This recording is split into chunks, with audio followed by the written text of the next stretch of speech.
Capítulo 16. Agar e Ismael. Sarai, a mulher de Abrão, não lhe tinha dado filhos.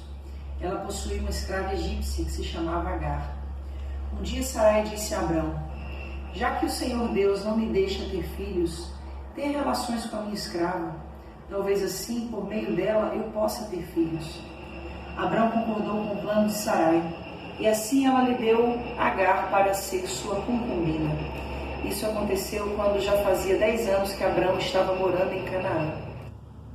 Bom, aqui nós vemos, aí no versículo de número 3, quando isso acontece, Abraão tinha mais ou menos 86 anos, né? E segundo o direito mesopotâmico, uma esposa estéril, ela podia dar a seu marido uma serva como mulher e reconhecer então os filhos dela como sendo os seus filhos legítimos, né? Mas era a lei do homem, isso não era uma lei de Deus, isso era uma lei do homem sem a aprovação de Deus. Isso a gente vê, se você quiser ler, lá em Gálatas, capítulo de número 4 e o versículo 29, eu te convido você a ir até lá, pegar a sua Bíblia e ler Gálatas, capítulo 4 e 29, você vai ver a este respeito, né? Então existia esta lei, né, que a mulher, sendo estéril, ela poderia dar a sua serva ao seu marido e ter filhos, e os filhos que nascessem dessa serva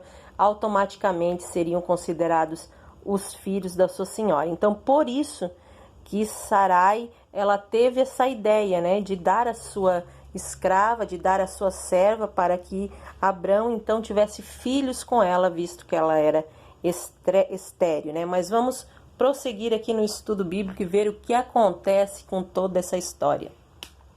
Abrão teve relações com Agar e ela ficou grávida.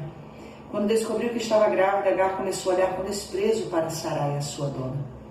Aí Sarai disse a Abrão: por sua culpa, Agar está me desprezando. Eu mesma a entreguei nos seus braços, e agora que sabe que está grávida, ela fica me tratando com desprezo. Que o Senhor Deus julgue quem é culpado, se é você ou se sou eu. Abrão respondeu: está bem, Agar é sua escrava, você manda nela, faça com ela o que quiser.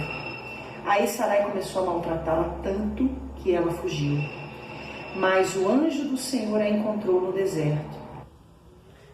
Bom, aqui no versículo de número 6, a gente vê que Sarai, então, ela começa a sentir que Agar começa a olhar para ela de uma maneira diferente, né? Começa a ser desprezada, ela começa a não querer mais obedecer, né, a sua senhora por conta de estar grávida do seu senhor. Então, a palavra em hebraico é tanar, né? Você vai copiar aí no seu caderno. Então, a palavra em hebraico é tanar, que significa afligiu-a, né? Então, era isso que Agar começou a sentir também de Sarai. Sarai começou a afligir a Agar. O que seria esse tanar, esse afligir?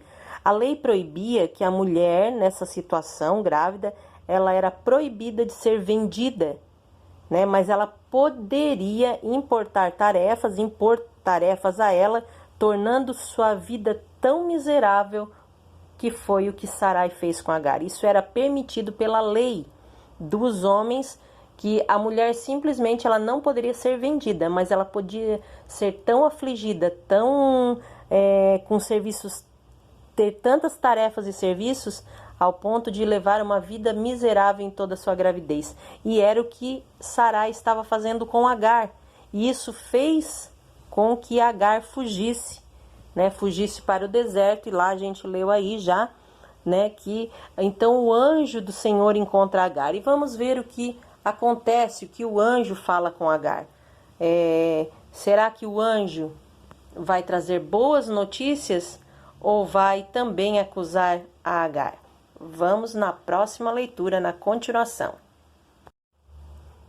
Perto de uma fonte que fica no caminho de Sur, e perguntou: Agar, escrava de Sarai, de onde você vem, para onde está indo? Estou fugindo da minha dona, respondeu ela. Então o anjo do Senhor deu a seguinte ordem: volte para a sua dona e seja obediente a ela em tudo. E o anjo do Senhor disse também: eu farei com que o número dos seus descendentes seja grande. Eles serão tantos que ninguém poderá contá-los. Você está grávida e terá um filho, e porá nele o nome de Ismael, pois o Senhor Deus ouviu o seu grito de aflição. Esse filho será como um jumento selvagem. Ele lutará contra todos e todos lutarão contra ele.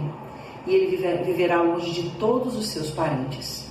Então Agar deu ao Senhor este nome, o Deus que vê.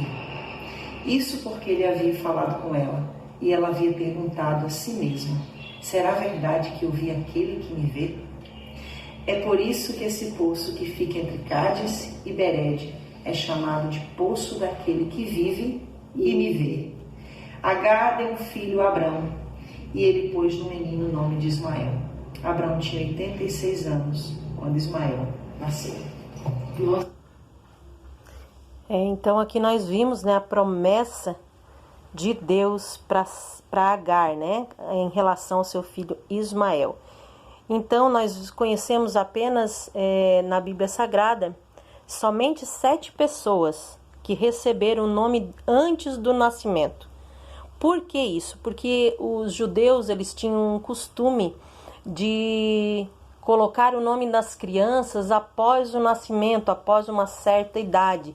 Geralmente depois dos 6 anos de idade que se colocava até o nome nos filhos logo após o seu nascimento, profetizando algo sobre a vida dessa criança ou observando o comportamento dessa criança. Então, devido ao comportamento da criança ou o que os pais desejavam que ele fosse, isso seria o nome, né? Porque eles acreditavam muito na força do nome sobre a vida de uma pessoa.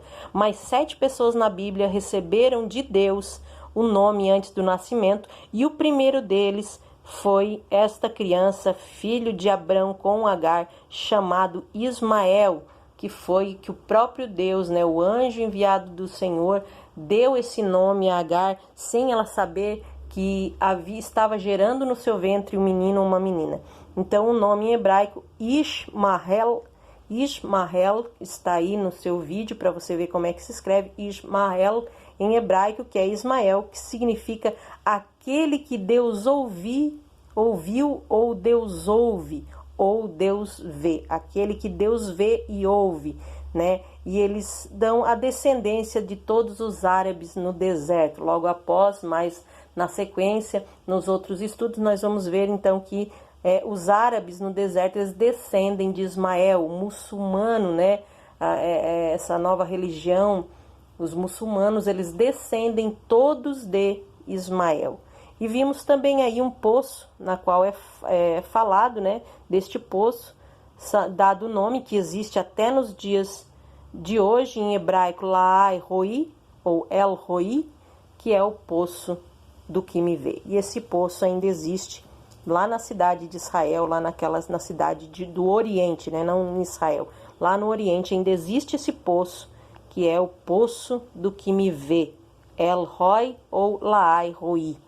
Né? Então esta é um aprendizado para nós, que nós vemos que não importa a situação que nós nos encontramos, mesmo que muitas vezes as vontades, as lutas que vêm, a nossa vontade é correr para o deserto, é fugir da situação, é deixar para trás tudo que nos incomoda, mas nós vemos que o próprio Deus, ele então entra com providência, fala com Agar e pede para que ela retorne, que essa luta iria passar e que do filho dela Deus iria fazer uma grande nação. E com certeza existe essa grande nação, porque a promessa de Deus ela é fiel e não falha. Bom, nós ficamos aí então, né, com essa mensagem nos nossos corações, né, de ter a certeza, a confiança que Deus, ele nos vê e nos ouve, né? E nós vamos encerrando esse capítulo por aqui. Talvez você pergunte, mas mudou o narrador. Nós vamos de vez em quando mudar, até a pedido de algumas pessoas, pediram para que se mudasse o narrador, mas conforme Deus for nos direcionando, nós vamos mudando ao longo das aulas, até para que fique um pouco diversificado, né?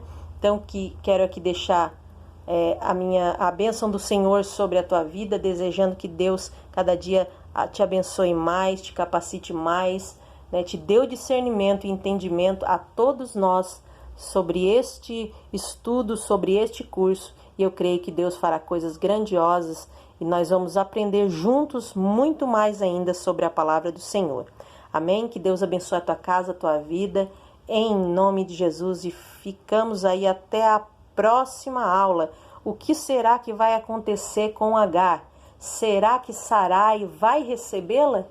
Ela vai voltar, mas será que ela vai ser aceita? Uma coisa é você sair e Deus mandar você voltar. Outra coisa é as pessoas aceitarem você de volta. Fica aí essa pergunta para você ficar analisando até a próxima aula. Ou então, se você quiser dar um spoiler lá na Bíblia, você vai saber a continuação dessa história. Mas fica aí, então, na próxima aula nós vamos ver o que acontece na sequência com Agar e com Ismael. Que Deus abençoe a tua casa em nome de Jesus. Amém.